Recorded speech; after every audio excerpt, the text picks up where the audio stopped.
ট্যাংরায় নজর রাখবো। বেআইনি বাড়ি ভাঙা শুরু। বেআইনি বাড়ি ভাঙতে গেলে দফায় দফায় বিক্ষোভ। বাড়ি ভাঙতে পুরকর্মীদের বাধা বাসিন্দাদের। গতকালও ট্যাংরায় পুরকর্মীদের ঘিরে বিক্ষোভের ছবি আপনাদের দেখিয়েছি। আর পুলিশের সঙ্গে বচসা স্থানীয়দের। পুলিশকে বাড়িতে ঢুকতে বাধা মহিলাদের ছবি দেখাচ্ছি। ট্যাংরার বেআইনি বাড়ি ভাঙার কাজ শুরু। বেআইনি বাড়ি ভাঙতে গেলে দফায় দফায় বিক্ষোভের মুখে পড়তে হয় পুরকর্মীদের। কথা বলবো আমাদের প্রতিনিধি সোমরাজ রয়েছেন সঙ্গে। সোমরাজ, বাধার মুখেও বাড়ি ভাঙার কাজ তাহলে শুরু হলো পায়নি?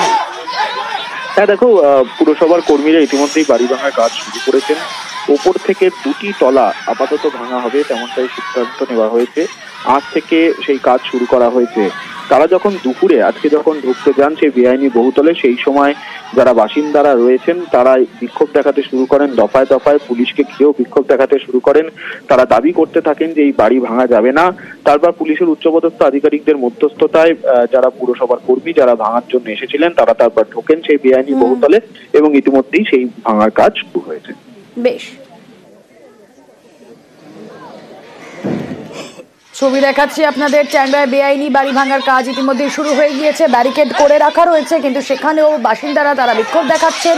বেআইনি বাড়ি ভাঙতে গেলেই দফায় দফায় বিক্ষোভ এভাবেই চলতে থাকে। বাড়ি ভাঙতে পুরকর্মীদের বাধাও দেওয়া হয়। গতকালও একই ছবি আমরা দেখেছি। পুরকর্মীদের সঙ্গে রীতিমতো বচসায় জড়িয়ে পড়েন স্থানীয়রা। বাড়ি ভাঙতে পুরকর্মীদের বাধা দেন তারা। পুলিশের সঙ্গেও বচসা স্থানীয়দের। পুলিশকে বাড়িতে ঢুকতেও বাধা দেন মহিলারা। সেই ছবি আপনাদের সামনে আরো একবার ট্যাংরা থেকে।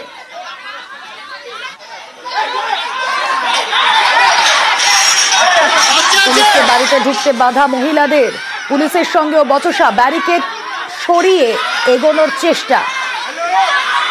বেআইনি বাড়ি ভাঙতে গেলে ব্যাপক বিক্ষোভ ট্যাংরায়।